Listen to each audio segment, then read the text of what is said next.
Thank you for joining us for this episode of That Solo Life, the podcast for PR pros, marketers, and communicators who work for themselves.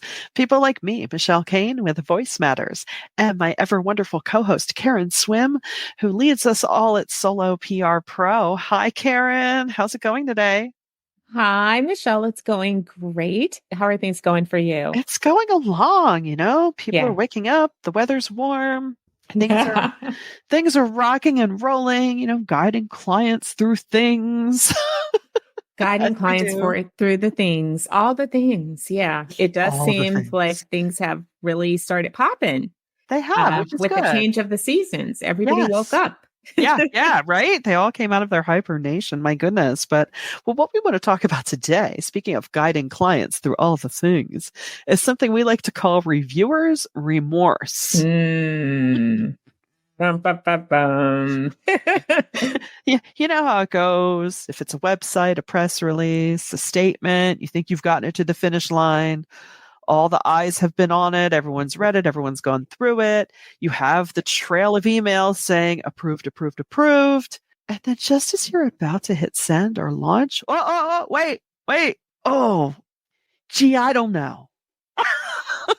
Yeah. Have we all been there? We have from time to time. We've all been there. Either someone new gets invited to the party, like, oh, wait, John, well, who's John? And why do they get to have an opinion about this? Yes, this has been approved by everyone, like too many people. So I hate that part of the process, by the way, as I know we all do. I always try to streamline early on and establish the review chain. Like, okay, who is the approver? Like one person. I don't care if you guys pass it around to 22 people internally, but I'm not looking at 22 people's comments. Right. I'm just not. Talk amongst yourselves and figure it out and then get back to me, right? 100%. Belle knows what's up. She's letting us know. Belle, Karen's dog Belle would like to enter the approval chain. That's okay. She's always allowed. But yeah, it's true. And I was a little snarky there, but sometimes you do think it's like, well, I'm sorry, who are you and who says you get to chime in on this? But it does happen. And it's one of the many peculiarities that we navigate. Yeah. I think a lot of the time we serve as a de facto therapist for organizations. And, oftentimes I've found that sometimes going through this process and then ending up with one of those reviewers' remorse situations happening, there are times when it really helps get to the actual crux of the issue. Okay, there are my guys weighing in, my doggos. It really helps almost reframe it in a way that, I've often sat back and thought, oh, okay, well, maybe whatever this is should be taking a different direction after all, which is fine. But, what we want to really talk about today is how can we be the best guide we can be? Yeah. Just, because it's not that we want to rush things through, but we are about we want to be efficient with time, efficient with resources. And those resources include, all the people that have to weigh in, the time they have to devote to looking at things and, keeping in mind what is the purpose of whatever is being reviewed. Sometimes that's not communicated clearly, and that could lead to this happening too. Yeah, you're always going to, it shouldn't happen consistently. You shouldn't always have this happening with every client or every project. But every once in a while, you're going to have that person that is just going to throw the whole process into a hitch. But thankfully, there are some things that we can do to minimize this occurrence. One of the things that I started to do because this did happen is I create a document workflow process so that they know. And it's for different situations. And we go over that during onboarding. We go over it again. They have it with them.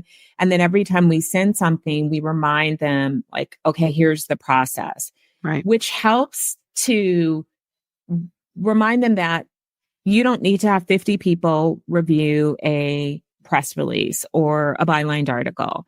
Here are the reviewers, and then here's the process for that, and here's what we'll do. And then when it's final, going back one more time, building enough time into the process, even after it's final, and saying, last call for any Yes. changes, please review this one more time.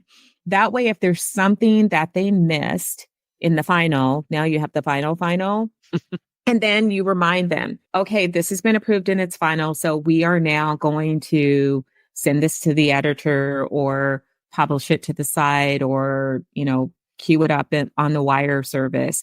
So it really means breaking down the steps for them, setting the tone. And then the other thing that my review document clarifies is what they're reviewing for. I Yeah. remind them because otherwise you get people that have a particular feeling about a word. Yes. And it's not that the word is off brand or doesn't align with their style guide. It's just a personal thing. So you really have Yeah. to tell people, we need you to review for accuracy. Yeah. If there's something that's incorrect, please correct it. But what they shouldn't be doing is, well, I would have said this differently. Yes. And a lot of times that happens when that person is not the author of the Yeah. piece. It's like, okay, well, we don't really care. And there are just some things that don't matter. So you want to make the process efficient for them and you want to explain that to them. And you want to make sure that you give enough time for discussion and disagreement before the final hour so that you can help to reassure them so that, as Michelle said, you can surface any underlying issues that they may have or any hesitations they may have about what they're putting out. You can work through those things and not get down to the 11th hour where they're making your life crazy. Right, right. I mean, certainly there is a level of hashing things out. I mean, my goodness, recently I had an instance where it was clearly a list of 3 concepts, and one of the feedback items was, "This is incorrect. These are 2 things." And I'm sitting there looking at them, and I said, I'm sorry, but I see 3 things." And then I sat with it for a minute, and I said, "Unless you intend that items 1 and 2 are one concept, which will require a word change, conjunction, junction, what's your function? Then it's 2." I said, "I can make it 2, but that clarity of thought is not always present at the outset." So really having that ability to have that relationship to say, okay, well, I see what's on the screen here, but what are you really trying to communicate? Because clearly I'm missing it because, we do this every day. We know our stuff. So something's missing. So if there's something Yes. missing, dig for it and you'll find it, which Yes. was awesome. It ended well. We found the reason for the feedback. And then I was like, oh, okay, well, that's easy. Yeah, we do have to do a fair amount of digging sometimes to get to the core issues. And that, again, in your process, you want to make time for that. Sometimes it's easy.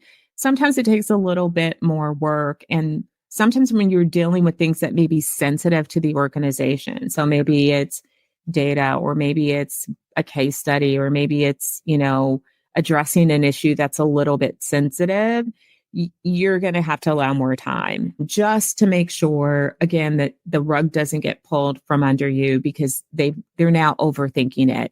And I think I remind myself that people don't pay attention in the way that we used to, all of us, every single one of us. Yeah. And so for them, we have to allow a little bit of grace and compassion and understanding that while they reviewed it, then they kind of realized that they didn't really review it. They said yes, but then they thought about it. Yeah. That's And so true. it's like, oh, wait a minute. Wait, I didn't see that before. And so they have questions. And so remain calm. But again, before you start the train going down the track, because some things are hard to pull back, depending on, for example, the wire service you use, you can't always just pull that thing minutes before it happens. And so you need to make that very clear to the client and force them to pay attention and to really give it the time that it deserves to make sure that their answer really is their answer and that they're comfortable enough to trust you. And this is huge too, I think, is establishing trust so that they know that you have their best interests at heart, that you're not going to put out anything that's inaccurate or that reflects poorly on the organization. So even if they were sort of half in it because they were busy and doing 2,000 things at once and they just didn't focus in on it, that you have their back because that's our job. We're not going to make our clients look bad. Right. Right. I mean, that's the last thing we want to do. And one thing that this doesn't necessarily apply to, because I am the biggest person that does this, right? If you're writing copy, let's say for a printed piece or a brochure or something, sometimes when you see the copy that typed out in place, you realize, oh, that doesn't fit so well. So it's that kind of process we're not really talking about, unless of course it's ready to go to the printer, then no. But, a lot of times it's like, to me, it's like moving furniture. I'm like, oh, that sofa doesn't look good there. Yes. No, you're absolutely right. If it's going to be a printed piece, you have to don't send it to the printer before another review of it printed out and what it's going to look like. Because that happens to me every single time with a design piece. Like, that doesn't look right now. Like the message was great. It's not that there's anything grammatically wrong with it or off brand. It's just, it has to work within the design. That's a great point, Michelle. Yeah. I mean, that's just part of the process there. So, but I mean, this is definitely more of from who's reviewing it. What is the end game? What is the point of whatever it is we're working on? And, just making sure that everything is in alignment, and so that there aren't any surprises when we're about to hit send. Yeah. And you never want that. I can't say enough, for as much as possible, I do understand that in certain organizational situations, you may have a few reviewers, you may have to have legal, you may have to have a few different departments, but as much as possible, or always, I should say, always limit the number of reviewers to only what is absolutely essential. Yes. So yes, you may need to have legal, but do you need to have 3 attorneys? No. Right. You may need to have, someone from the executive suite, but does it have to be every executive? So you have to teach them to trust one another as well, and to delegate, and to understand that everyone's working for the same thing. And if you're going to review on top of people, it says that you don't believe that they're competent enough to make the right decision. So choose people that you believe are competent and allow them to do their job, and limit it. Because the more people that you have, the more errors that occur. Oh, yeah. And you have people on top of one another, sometimes disagreeing on things.